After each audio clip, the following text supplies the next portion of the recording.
जय गुरु जी।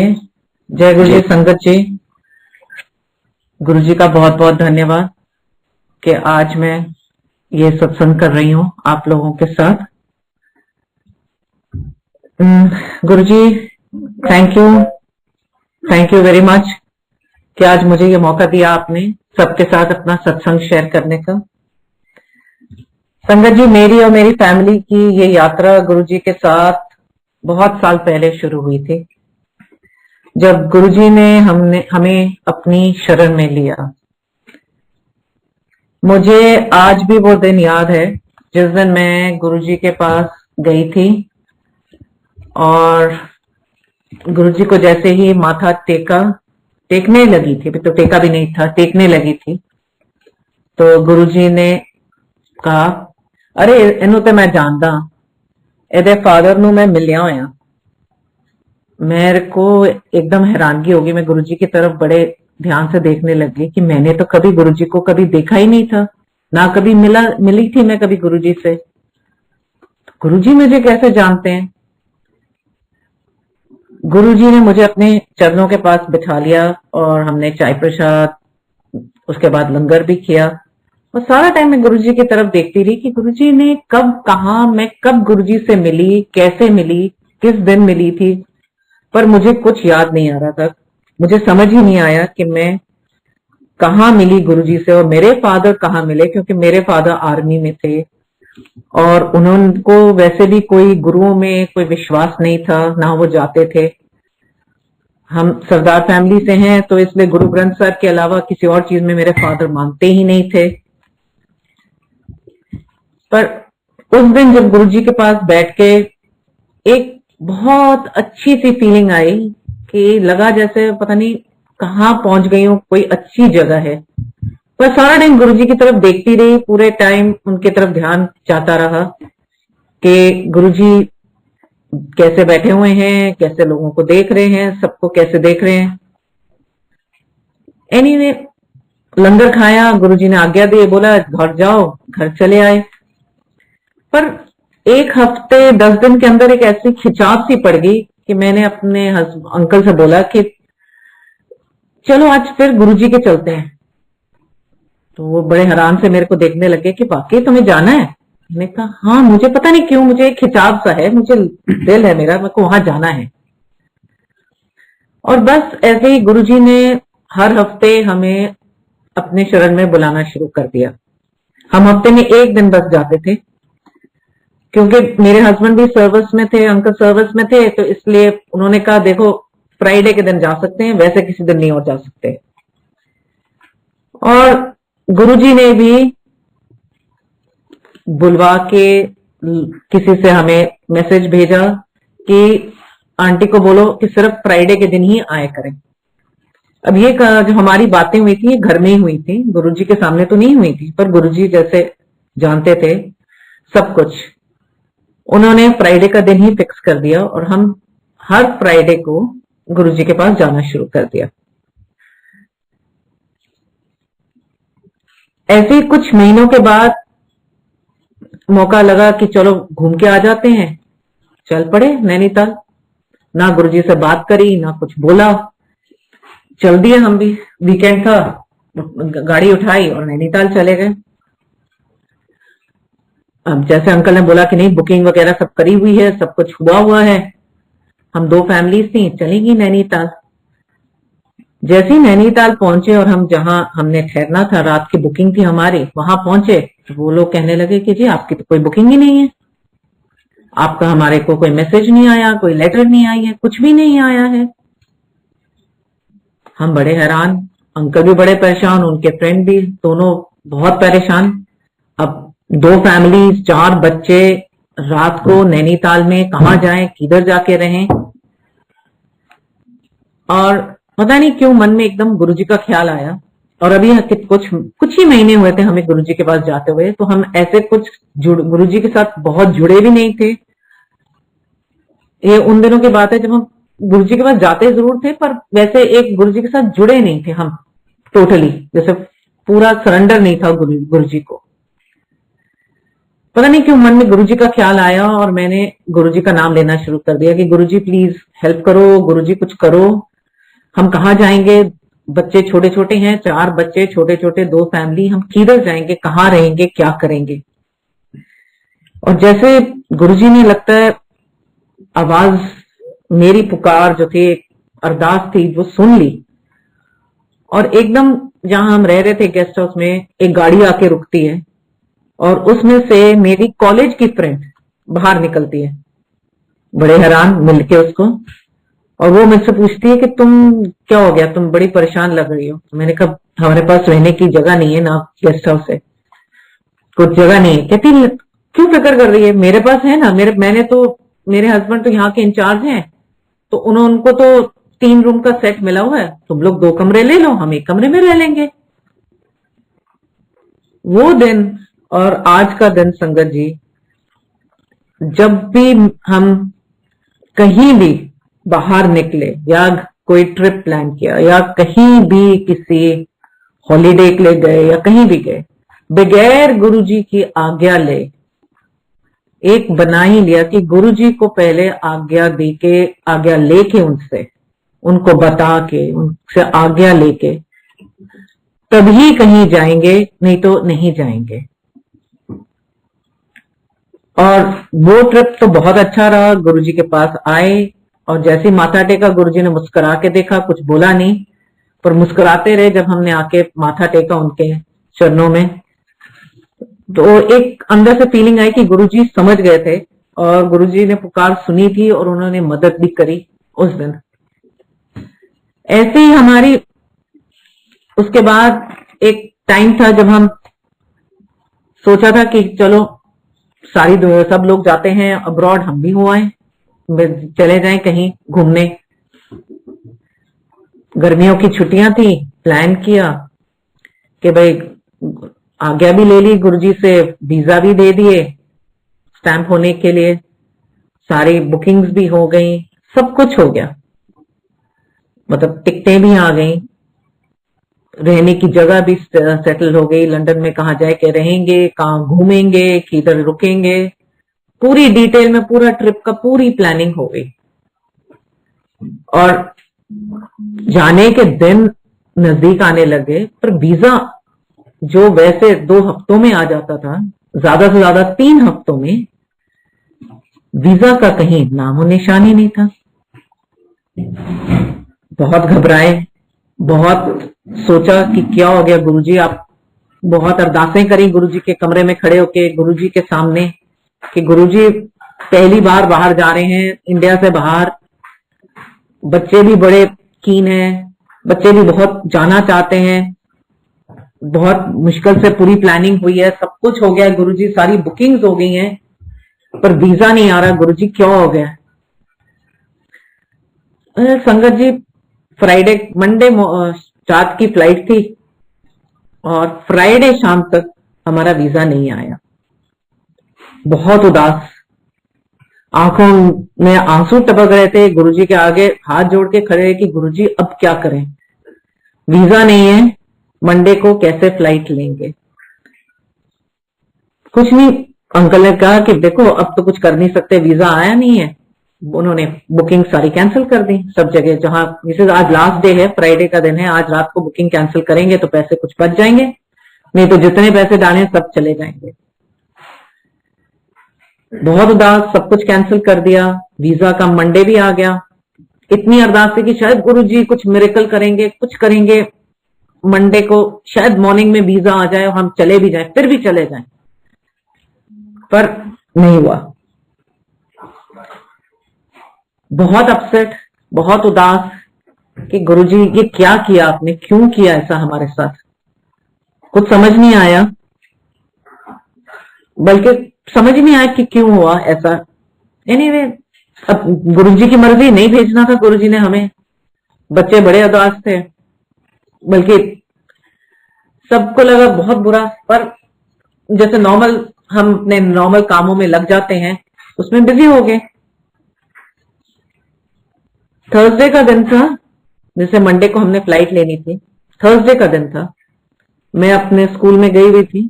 जब घर वापस आई तो देखा मेरी जो कार थी उसका एक्सीडेंट हुआ है, घर के नीचे खड़ी हुई है कार और पूरी तरह टूटी पड़ी है। हैरान परेशान भागती हुई ऊपर आई, स्कूल से जब वापस आई, घर में घुसते ही देखा तो अंकल के सिर पे बैंडेज बंधा हुआ था, बेटी को कुछ हल्की सी चोट लगी हुई थी। मुझे तो देख के एकदम जैसे कहते हैं हैरान होगी कि ये क्या हुआ गुरुजी, ये क्या हो गया घर में। अंकल ने बताया कि मैं ना बेटी को छुट्टी थी तो इसलिए बेटी को ड्राइविंग सिखा रहा था, उसको पता नहीं लगा, उसने ब्रेक की जगह एक्सेलरेटर पे पहिया रख दिया, एक्सेलरेटर दबा दिया और गाड़ी जाके सीधा बुलेट की तरह निकली और जाके दीवार में लग गई। अंकल ने बेटी को बचाने की कोशिश करी तो वो, क्योंकि सीट बेल्ट दोनों ने नहीं पहनी हुई थी, वो बेटी और विंडस्क्रीन के बीच में उन्होंने अपने आप को ले आए गाड़ी को रोकने की कोशिश करने में, तो उनको चोट आई।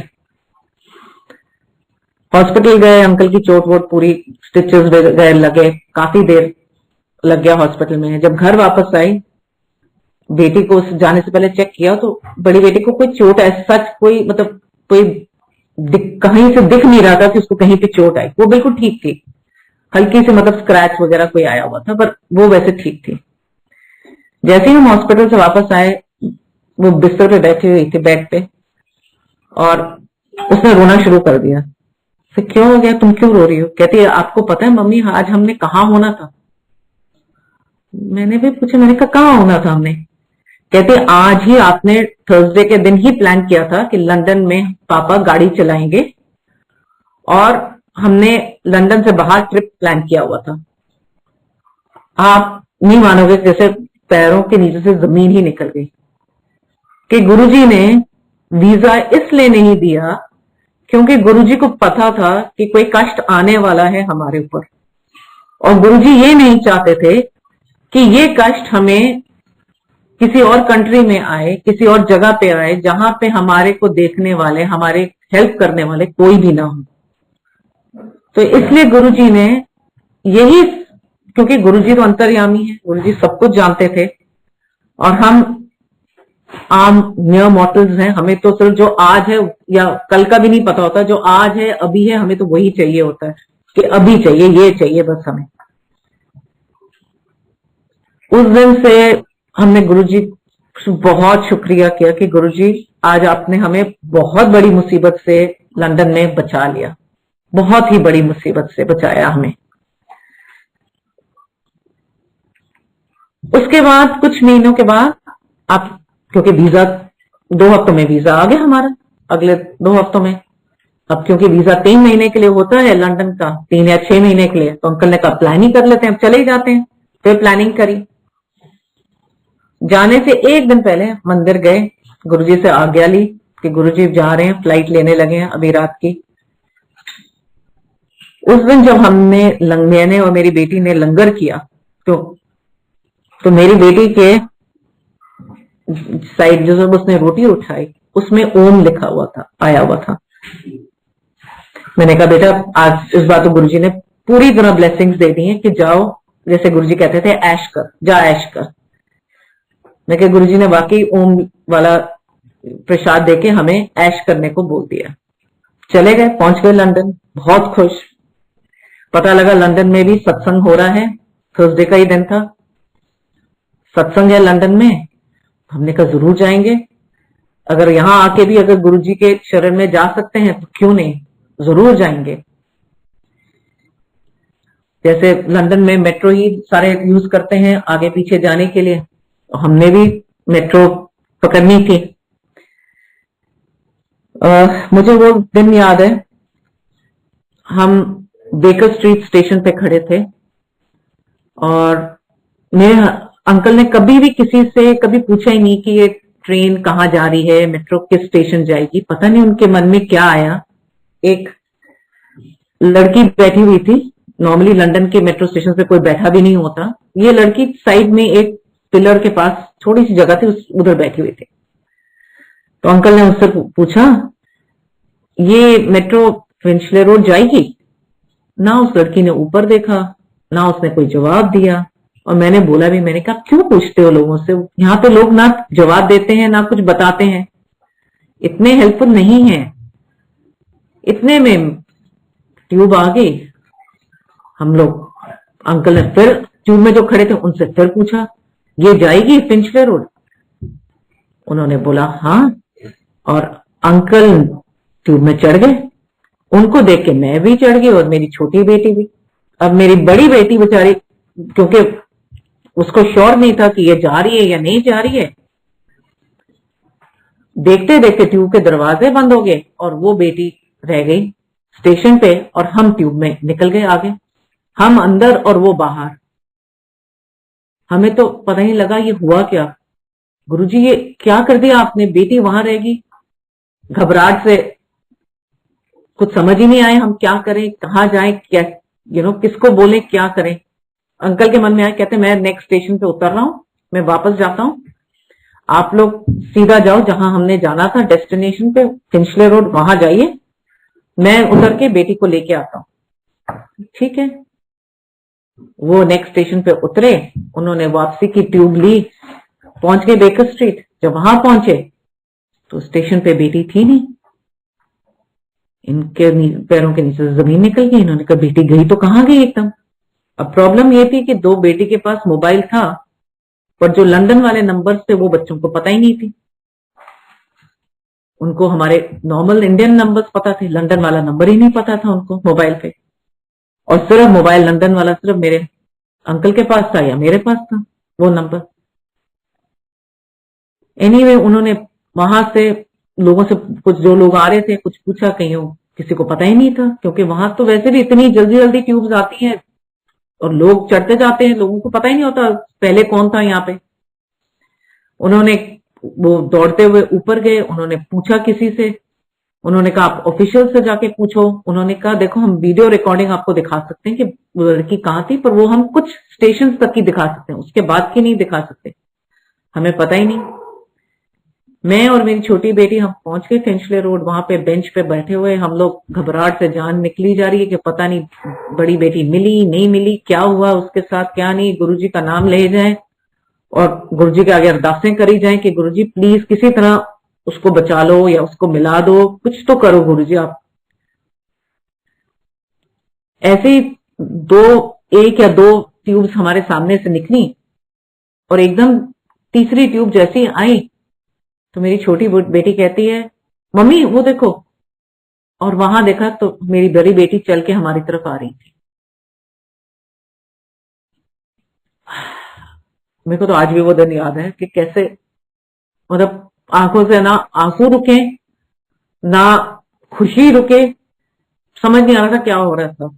अंकल को फोन लगाया, अंकल का फोन ना लगे, फिर वॉइस मेल भेज दी कि भाई बड़ी बेटी पहुंच गई है, दीपशिका ठीक है, बिल्कुल पहुंच गई है, हमारे पास है, आप जैसे भी हो नेक्स्ट ट्यूब लेके यहां पहुंच जाओ, आपकी वेट कर रहे हैं।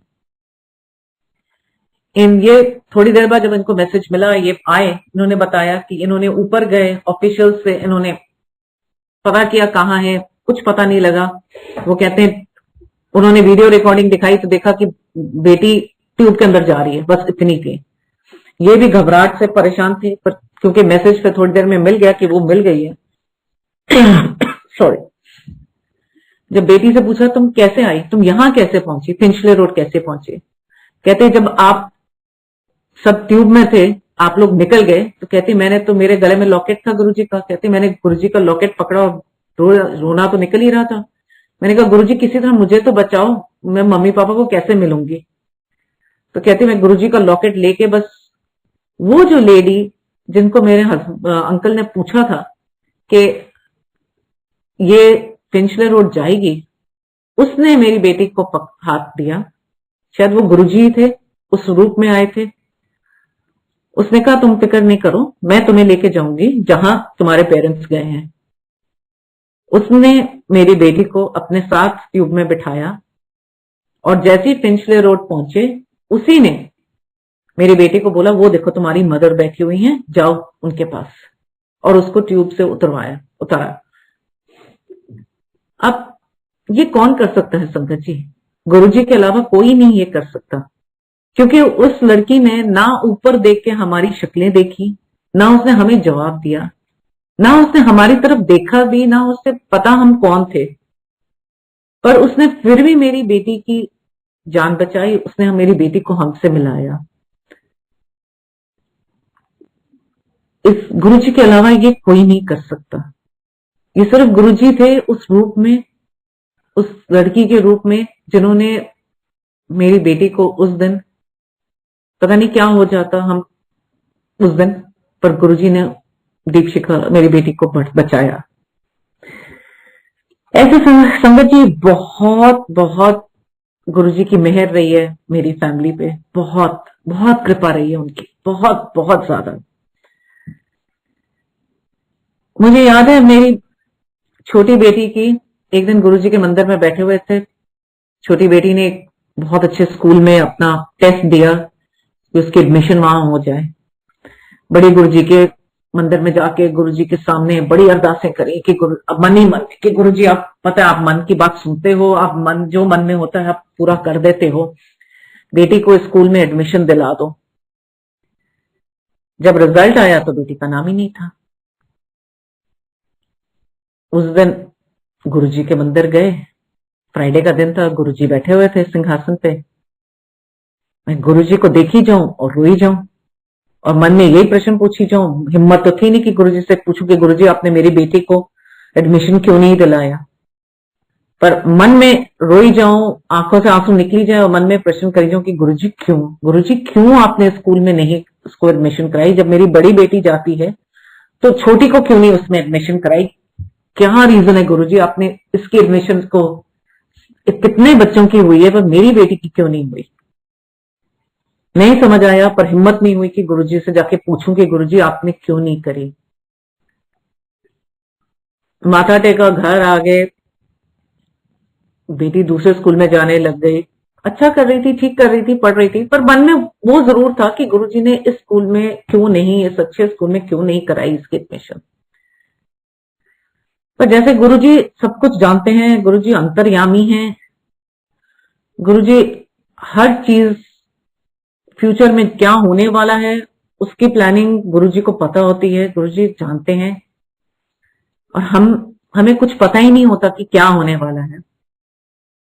कुछ सालों में मेरी बेटी की गुरुजी ने ही पता नहीं कहां से, उसने एक हॉस्टल में एडमिशन टेस्ट दिया, उसकी एडमिशन होगी हॉस्टल में।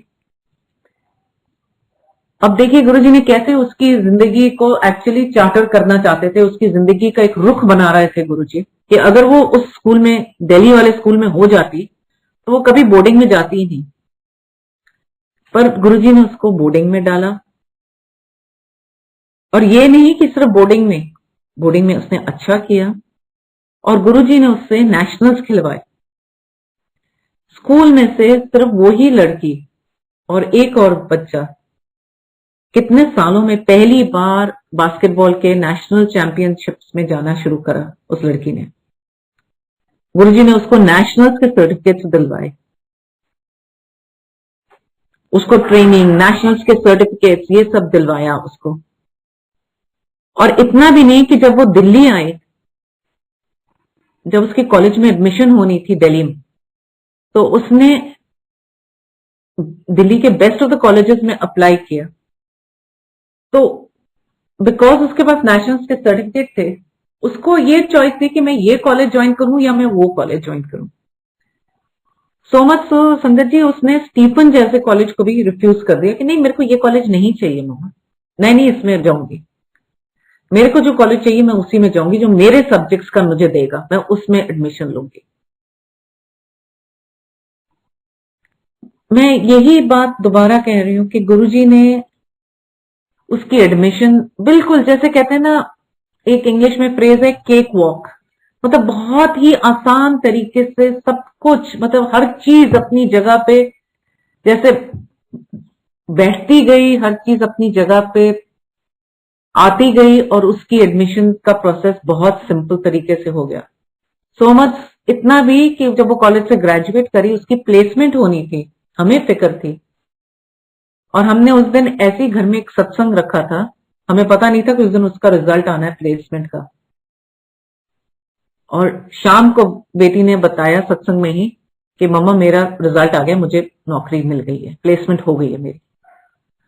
तो आप मानो कि गुरुजी ने भी, मतलब गुरुजी को उसका आगे चल के उसने क्या करना है, उसने क्या बनना है, क्या अचीवमेंट्स हैं उसकी, वो सब का गुरुजी को पता था। इसलिए शायद उस दिन गुरुजी ने उस बच्चे की एडमिशन उस स्कूल में नहीं कराई, क्योंकि उन्हें सब रास्ता पता था, सब कुछ पता था। मैं एक और इंसिडेंट शेयर करूंगी जहां गुरुजी की मेहर, जिससे गुरुजी ने ना पूरी फैमिली को, हम सबको एक बहुत बड़े हादसे से बचाया। हम जैसलमेर के लिए अपनी गाड़ी में जा रहे थे। जयपुर जाते हुए रास्ते भी तो जयपुर ही जा रहे थे, जब रास्ते में एक बड़ा सा पत्थर गाड़ी के टैंक को लग गया। हमें ये पता नहीं था कि अभी गाड़ी के टैंक में होल हो गया है हमारी, और फ्यूल गिरता जा रहा था गाड़ी में से। हम हाईवे पे थे, दिल्ली और जयपुर के हाईवे पे।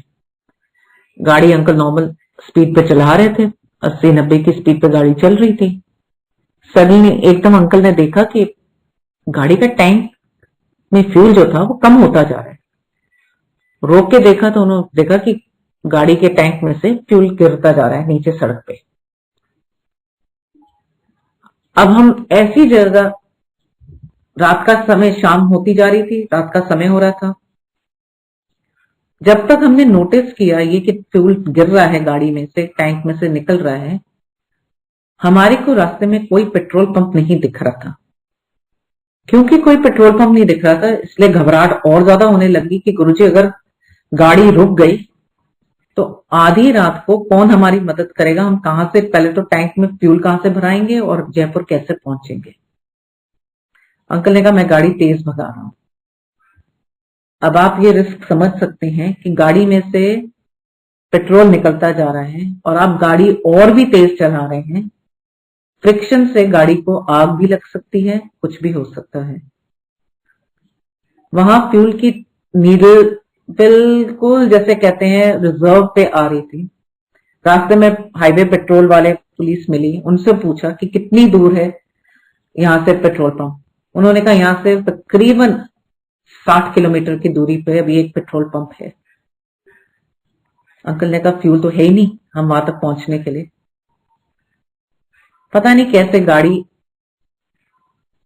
कहां कैसे उड़ी, किस स्पीड से गई, पर जब हम गाड़ी जब चलती जा रही थी, नीडल वॉज एम्प्टी पे नीडल थी, पर गाड़ी फिर भी चल रही थी हमारी। हम पेट्रोल पंप पे पहुंचे, अंकल ने पूरा टैंक फुल कराया, क्योंकि अभी भी जयपुर में जाना, अंदर एंटर करना, जब तक हम किसी के, जहां हम रह रहे थे वहां तक पहुंचना, इसे पता नहीं कितना बड़ा होल है, कितने टैंक में से पानी फ्यूल निकलता जा रहा है, कितना होगा।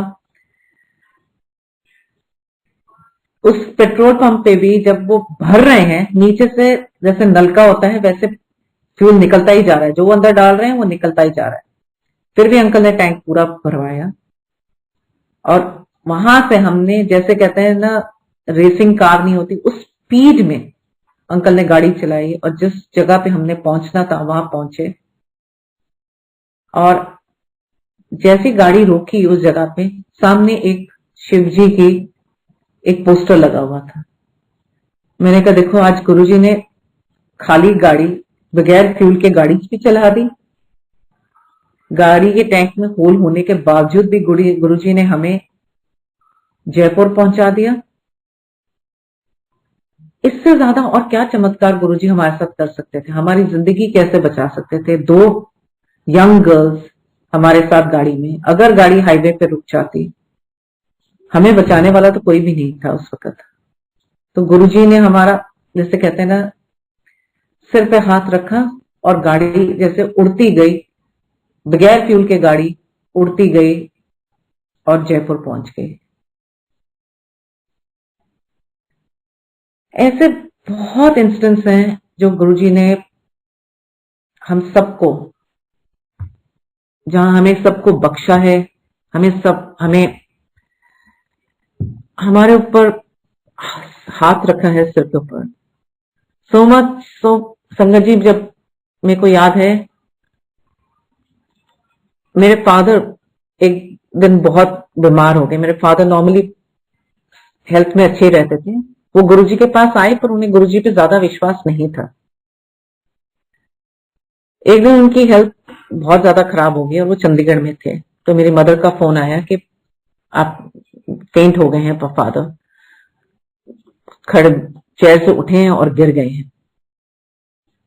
तो मैं क्योंकि चंडीगढ़ जा नहीं सकती थी उन दिनों में, तो मैंने कहा आप ऐसे करिए, आप, ये थर्सडे का दिन था, मैंने कहा सैटरडे की ट्रेन पकड़ो और आप दिल्ली आ जाओ प्लीज शताब्दी से।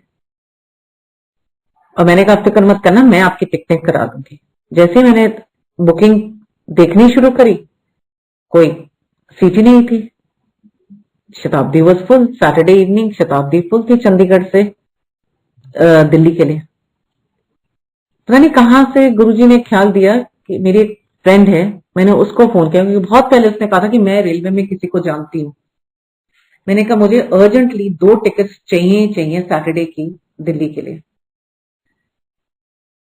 मुझे नहीं पता उसने कैसे अरेंज करी, पर मुझे ये पता है कि मेरे पेरेंट्स उस दिन सैटरडे को ट्रेन पकड़ के दिल्ली पहुंच गए, शाम की शताब्दी पकड़ के। मंडे मॉर्निंग मंडे शाम का टाइम था जब मैं अपने पेरेंट्स को गुरुजी के मंदिर लेके गई। मैंने कहा मंडे का दिन है, चलो आप गुरुजी के दर्शन तो कर लो इस बारी, क्योंकि मेरे फादर की हेल्थ थोड़ी अच्छी नहीं थी। तो उन्होंने कहा चलो ठीक है चलते हैं तुम्हारे साथ। वहां बैठे, आप जानते हैं मंडे को मंदिर में नॉर्मली समोसा और लड्डू प्रसाद होता है और चाय प्रसाद मिलती है। उस दिन जब मैंने अपने पेरेंट्स को प्रसाद ला के दिया, उसमें समोसा और अमृति थी। और अमृति ऐसी चीज थी जो मेरे फादर को बहुत पसंद थी, बहुत ज्यादा। मैंने कहा देखो पापा, आप इस बार आए हो ना, देखो गुरुजी ने आपको अमृति दिला दी। हंस पड़े। एनीवे हमने लंगर खाया और जब गाड़ी में आके बैठे तो मेरे फादर ने कहा जब हम वहां बैठे हुए थे तुम्हें रोजेस की खुशबू आई थी? कहा नहीं, हमें तो कोई खुशबू नहीं आई। कहते नहीं, वहां तो सारा टाइम रोजेस की ही खुशबू थी। संगत जी, गुरुजी ने उस दिन मेरे फादर को ब्लेस किया। उन्हीं को सिर्फ रोजेस की खुशबू आई। साथ में मेरी मदर बैठी हुई थी, साथ में मैं बैठी हुई थी। हमें कुछ नहीं, कुछ फीलिंग नहीं, कोई खुशबू ही नहीं हमें आई, सिर्फ मेरे फादर को। और उन्हीं के लिए उन्होंने अमृति का भी उस दिन प्रसाद दिया। पता नहीं उस दिन के बाद मेरे फादर को क्या विश्वास आया गुरुजी में, वो हर फ्राइडे जैसे हम जाते थे वो भी जाना शुरू हो गए।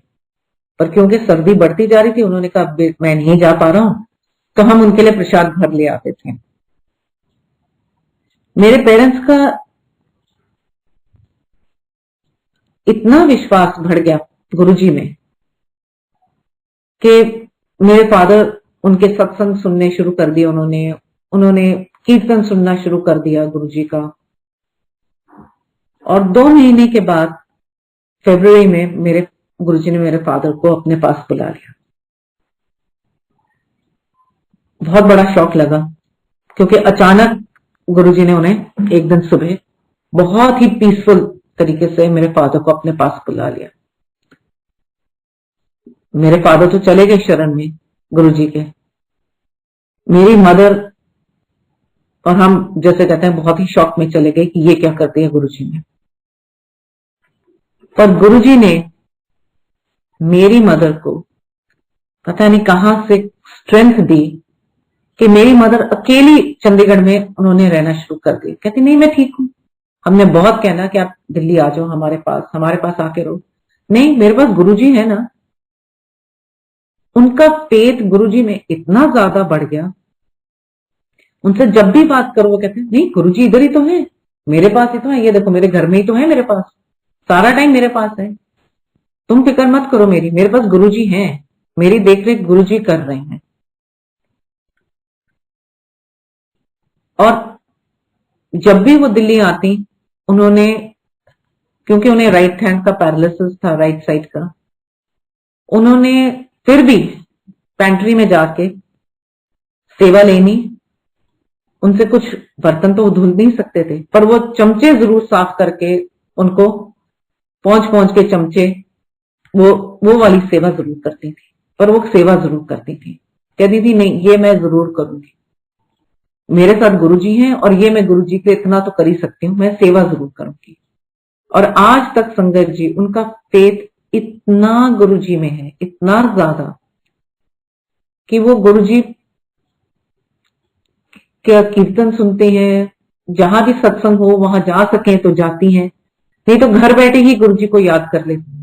कहते हैं गुरुजी मेरे पास है, उसका बस एक ही होता है, गुरुजी ये मेरे पास है, गुरुजी मेरे पास ही बैठे हुए हैं। मैं एक और सत्संग जरूर शेयर करूंगी, जब गुरुजी ने अंकल को एक नई जिंदगी बख्शी।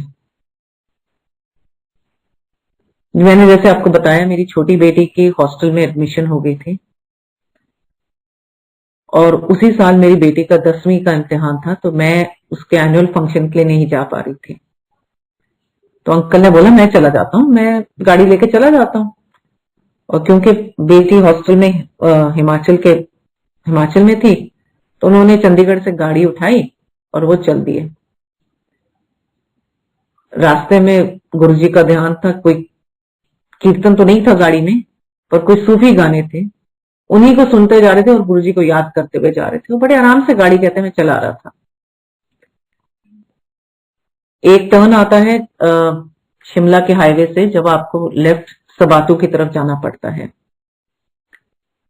उन्होंने गाड़ी मोड़ी, उनके आगे एक जो हिल्स में छोटी वाली बसें चलती हैं वो थी, और पीछे एक ब्लैक कलर की स्कॉर्पियो आ रही थी। ये तीनों गाड़ियां जैसे कहते हैं एक ट्रेल में एक के पीछे एक चली जा रही थी। जैसे वो छोटी सबाटू की रोड इन्होंने ली, तो बस वाले ने मेरे अंकल को इशारा किया हाथ बाहर देके कि आप ओवरटेक कर लो मेरे को। अब आप हिल में ड्राइव कर रहे हैं और कोई आपको कहता है कि आप ओवरटेक कर लो, तो गाड़ी आप ऑब्वियसली थोड़ी स्पीड में लेके जाएंगे, गाड़ी को स्पीड बढ़ाएंगे गाड़ी की। तो जैसे ही अंकल ने गाड़ी की स्पीड बढ़ाई, उन्होंने देखा एकदम आगे से ऊपर एक ट्रक चढ़ता हुआ आ रहा था।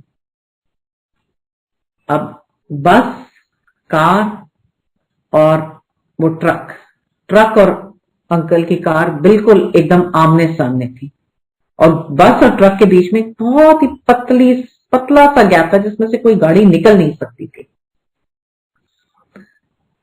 इनको कुछ याद नहीं अंकल को, पर इनको लास्ट जो अभी तक याद है, वो कहते हैं मैंने गाड़ी को लेफ्ट घुमाया कि मैं वो गैप में से निकल जाऊं। और कहते हैं जब इनकी आंख खुली उसके बाद, तो गाड़ी बड़े आराम से स्लोप पे आराम से धीरे धीरे 5 किलोमीटर से भी कम की स्पीड पे जैसे चलती जा रही थी। इन्होंने गाड़ी रोकी और गुरुजी को याद किया और जैसे हिल ही गए अंदर से कि ये क्या हुआ मेरे साथ। गुरुजी को अरदास करी, प्रेयर करी, गुरुजी आज क्या हुआ, ये क्या हुआ था, मैं यहां कैसे पहुंचा, हिल ऐसे, अभी तो मैं ट्रक के सामने थी मेरी गाड़ी और मैं यहां कैसे आया। उन्हें कुछ समझ नहीं आया, पर यह जरूर था कि गुरुजी ने कुछ तो कुछ किया है आज। पर धीरे धीरे गाड़ी चला के वो स्कूल तक पहुंच गए। जैसे उन्होंने वहां गाड़ी लगाई तो देखा साथ में ही वो स्कॉर्पियो भी खड़ी थी। तो स्कॉर्पियो में से ड्राइवर निकला और उसने बोला आज तो आपको भगवान ने बचा लिया।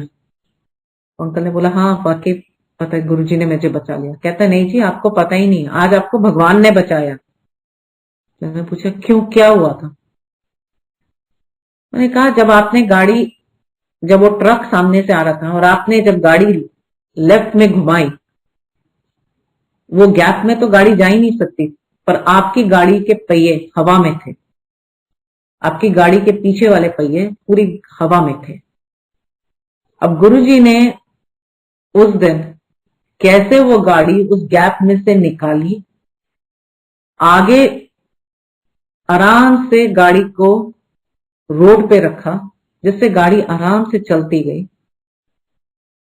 जिससे अंकल को एक खरोच भी नहीं आई पता भी नहीं लगा उनको, तो बल्कि याददाश्त ही नहीं है कि हुआ क्या था। उनकी मेमोरी में से वो दिन, वो समय बिल्कुल जैसे ब्लैंक आउट हो गया है। ये बहुत हैरान हुए। कहता है नहीं, गाड़ी के पहिए तो हवा में थे। वापस आए, इन्होंने बताया, हमने शुक्राना किया गुरुजी का कि गुरुजी आज आपने अंकल को सेकंड लाइफ दी है, क्योंकि इस सेकंड लाइफ से और क्या हो सकता है। कुछ महीने बाद इनको एक ड्रीम आया जिसमें इन्होंने देखा कि वो ही गाड़ी ये चला रहे हैं और साथ में गुरुजी बैठे हुए हैं पैसेंजर सीट पे, और गुरुजी इनको कहते हैं कि चल उन गड्डी मैनू दे दे। इन्होंने गुरुजी ड्राइव कर रहे हैं गाड़ी, देखा ड्रीम में कि गुरुजी ड्राइव कर रहे हैं, और फिर इन्होंने कहा गुरुजी गाड़ी तो पहाड़ से नीचे जा रही है। उन्होंने कहा चल ब्रेक खींच दे, फिर हैंड ब्रेक खींच दे। और कहते हैं जैसे मेरे को ड्रीम में होश आया, मैंने हैंड ब्रेक खींचा, होश आया तो मैंने देखा गाड़ी तो पहाड़ के स्लोप में बिल्कुल नीचे खड्ड में गई हुई है, और गुरुजी भी नहीं है ड्राइवर वाली सीट में। कहते हैं मैं निकला बाहर और देखा गुरुजी एक रॉक, एक मतलब ऊंची सी रॉक थी, पत्थर था जिसके ऊपर गुरुजी बैठे हुए हैं, और रास्ते में पूरे जैसे बॉडी पार्ट्स होते हैं ना इंसान के, वो पूरे रास्ते में गुरुजी तक, पूरे रास्ते में वो बॉडी पार्ट्स बिखरे पड़े।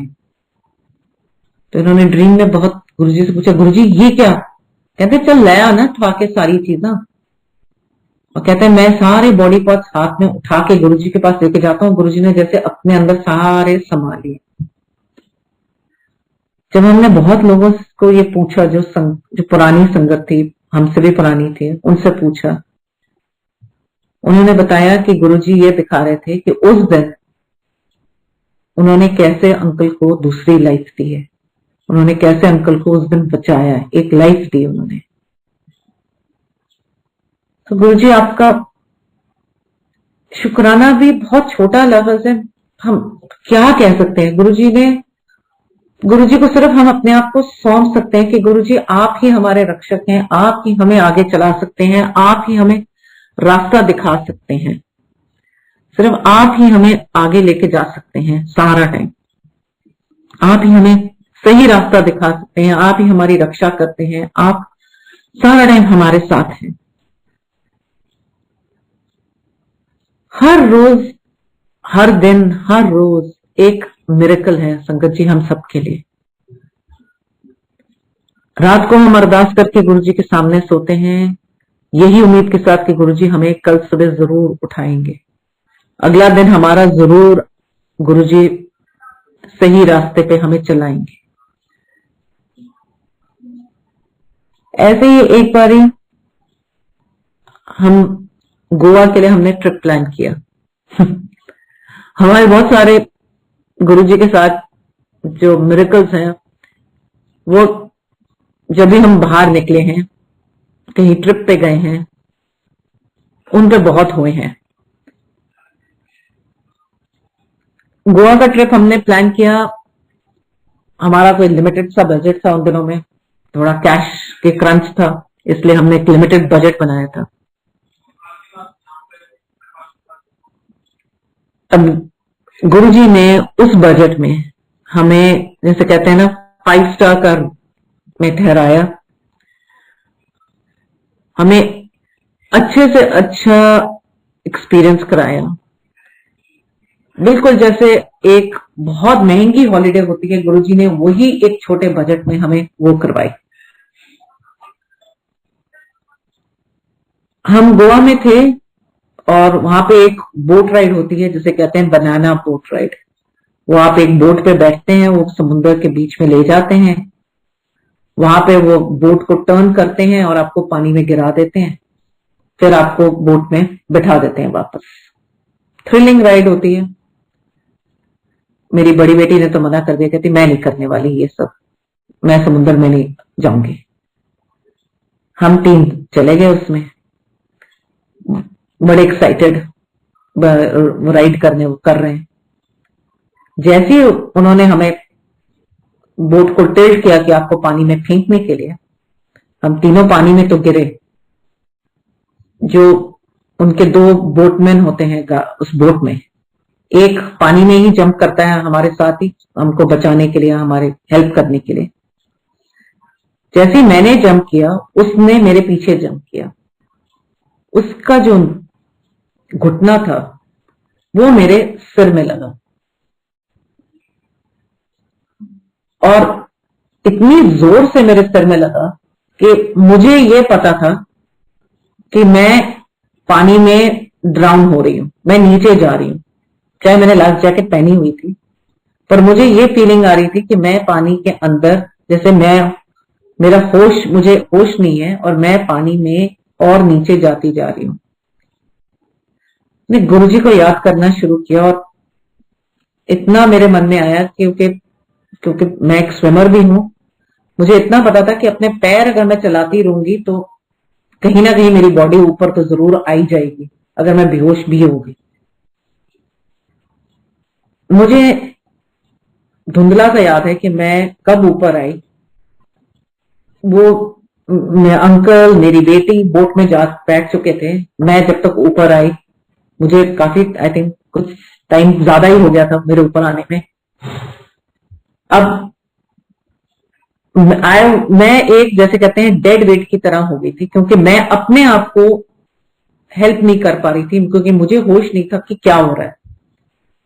तो वो बोटमैन और मेरी बेटी दोनों ने बड़ी मुश्किल से मुझे खींच के बोट में बिठाया, वापस आ गए। सिर पे एक जैसे बम्प सा हो गया, बहुत बुरा। अंकल ने बोला भी वापस चले जाएं होटल। मैंने कहा नहीं नहीं, बच्चों का मन है, घूम लेते हैं, पूरा करके फिर जाएंगे रात को वापस। पूरा घूमे फिरे, रात को वापस जब होटल गए, काफी बड़ा बम्प था सिर में, बहुत दर्द हो रही थी सिर में, सो गई। अगले दिन सुबह थोड़ा बेटर हुई, ब्रेकफास्ट खा रहे थे तो अंकल आए, कहते हैं मैं कुछ बताना चाहता हूँ। कहते रात को गुरुजी सपने में आए थे और गुरुजी के सिर पे चोट लगी हुई थी, और कह रहे मैं भाग रहा था, यहां वहां देख रहा था कि गुरुजी आपको चोट लगी हुई है सिर पे, मैं क्या दूं। कहते चल फिर गर्म पानी की बोतल या कुछ ले आ, सिर पे रख दे मेरे। मैं ये कहना चाहूंगी संगत जी कि उस दिन गुरुजी ने वो मेरी जो चोट थी वो अपने ऊपर ले ली, क्योंकि गुरुजी ये नहीं चाहते थे कि हमारे जो ट्रिप है, हमारे जो हम प्लान करके गए हैं, वो किसी तरह भी खराब हो या किसी तरह भी उसमें कोई नुकसान हो। प्लस उस दिन गुरुजी ने मेरे को भी एक दूसरी जिंदगी बख्शी, क्योंकि अगर उस दिन गुरुजी ये चोट अपने ऊपर ना लेते तो शायद मैं उस दिन वहीं डूब जाती समुद्र में, मैं शायद ऊपर नहीं आती। चाहे लाइफ जैकेट पहनी हुई थी, तो फिर भी जब आपकी बॉडी में होश नहीं है तो आप पानी अंदर स्वॉलो करना शुरू कर देते हैं। तो उस दिन गुरुजी ने, अगले दिन जब सपने में गुरुजी आए, गुरुजी के सिर पे चोट थी। इसका यही मतलब है कि गुरुजी ने सारा कष्ट अपने ऊपर लेके मुझे बचाया। इससे और क्या ज्यादा ब्लेसिंग्स गुरुजी किसी को दे सकते हैं संगत जी। ऐसे बहुत इंस्टेंस हैं गुरुजी के साथ जहां हमने कुछ चाहा और गुरुजी ने हमें नहीं दिया। हमने एक बार, मेरे को याद है, दीदी का अंकल ने फ्लैट में बुकिंग के लिए पैसे दिए, बहुत उम्मीद थी गुरुजी के आगे अरदासें करके कि इस बार मेरा पक्का आएगा। जब नहीं आया बहुत उदास थे कि भाई गुरुजी सबके निकल आते हैं, मेरे दोस्तों के निकल आते हैं, मेरा ही नहीं निकला। एक साल बाद जब जाके उन्होंने वो फ्लैट देखे, क्योंकि आके गुरुजी के आगे रोना शुरू कर दिया। कहते हैं थैंक यू गुरुजी, आपने वो फ्लैट हमें नहीं दिया, बहुत अच्छा किया, क्योंकि वो फ्लैट का डिजाइन ही ऐसा था कि मैं कभी उस घर में रह ही नहीं पाता, मैं कभी उस घर में खुशी नहीं रह सकता था। जब हम कोई चीज चाहते हैं, हमें नहीं पता होता वो हमारे लिए अच्छी है या बुरी है, क्योंकि हम इंसान हैं, हम हमारी इच्छाएं ही रहती हैं कि गुरुजी मुझे ये भी चाहिए, गुरुजी मुझे वो भी चाहिए, गुरुजी मुझे ये भी दे दीजिए, मुझे वो भी दे दीजिए। तो गुरुजी अंतर्यामी हैं, उन्हें सब कुछ पता है। उन्हें ये भी पता है कि कौन सी चीजें हमारे लिए अच्छी हैं और कौन सी चीजें हमें पसंद है और कौन सी हमें नहीं भी पसंद है। वो ये भी जानते हैं, वो ये भी जानते हैं कि किस जगह पे हम खुश रह सकते हैं और किस जगह पे हम खुश नहीं रहेंगे। मैंने आपको बताया कि मेरे फादर को गुरुजी ने अपने पास बुला लिया। मैंने आपको ये भी बताया कि उन दिनों में हम बहुत अपसेट थे, बहुत उदास थे कि गुरुजी अपनी एकदम अचानक क्यों उन्हें अपने पास बुला लिया। पर कुछ समय बाद जब सोचना शुरू किया कि गुरुजी ने ऐसा क्यों किया, तो ये समझ आया कि गुरुजी ने मेरे फादर को ब्लेस करा था। मेरे फादर को अल्जाइमर शुरू हो रहा था। गुरुजी नहीं चाहते थे कि एक इंसान जिसने पूरी जिंदगी अपनी इंडिपेंडेंटली, ना किसी के आगे हाथ फैला के, ना किसी से कोई मदद मांग के, ना कोई कभी बीमार हुआ कोई, उसको अगर ऐसी डिजीज में गुरुजी जिंदा रखते तो उनका क्या हाल होता, मेंटली उनकी क्या हालत होती। उन्होंने उससे उन्हें मुक्ति दी। ये तो गुरुजी की ब्लेसिंग्स थी ना उनपे, कि गुरुजी ने बोला कि नहीं, टाइम सही है, अभी ही जाना सही है। क्योंकि इसके आगे जो कष्ट आ रहा था वो मेरे फादर को नहीं बेयर करना चाहिए था, और बल्कि मेरे फादर की अरदास गुरुजी के आगे यही होती थी कि आप मेरी वाइफ को पहले ले जाइए, मुझे बाद में लेना। क्योंकि मेरी मदर एक side paralyse, right side paralyse थी। उनको लगता था कि वही उनकी सेवा कर सकते हैं, वही उनकी देखभाल करेंगे। तो उनको था कि मेरी वाइफ को आप पहले मेरे से उठा लेना और मुझे बाद में। पर गुरुजी तो सब कुछ जानते हैं ना। गुरुजी को पता था कि मेरी मदर में इतनी हिम्मत है कि वो बगैर मेरे फादर के अपना देखभाल कर सकती हैं। पर मेरे फादर अगर अल्जाइमर की बीमारी से, उनको अगर वो बीमारी पूरी तरह पकड़ लेती तो उनका बहुत बुरा हाल होना था। मेरी मदर उनकी रुकावट नहीं कर पाती, तो इसलिए गुरुजी ने उनको पहले ले लिया। तो संगत जी, मेरी आपसे सिर्फ एक यही रिक्वेस्ट है कि गुरुजी से कुछ मांगो नहीं, बस मानो उनको। वो जो करेंगे हम सबके भले के लिए करेंगे। आज भी अब अपनी जिंदगी गुरुजी के आगे जैसे कहते हैं समर्पण कर दी है। I don't know the Hindi word for this, but surrender कर दिया है हमने गुरुजी को कि गुरुजी जैसे लेके जाओगे, जहां लेके जाओगे वहां चलेंगे। आज का शब्द भी वही था कि गुरुजी आप ही करता हो, आप ही करने वाले हो। जिस रुख पे आप लेके जाओगे, जिस मोड़ पे आप लेके जाओगे वहां खड़े हो जाएंगे, जहां लेके जाओगे वहीं रहेंगे।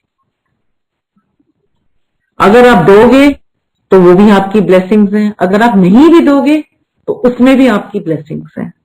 क्योंकि आप ही जानते हो हमारे लिए क्या सही है, क्या गलत है। हम नहीं जानते, हम बिल्कुल नहीं जानते कि हमारे लिए क्या अच्छा है, क्या बुरा है, क्या ठीक है, क्या गलत है। हमें सिर्फ जो आज की जिंदगी है, अभी का है, हम फ्यूचर प्लानिंग जरूर करते हैं। पर जैसे इंग्लिश में एक सेइंग है, मैन प्रपोजेस गॉड डिस्पोजेस।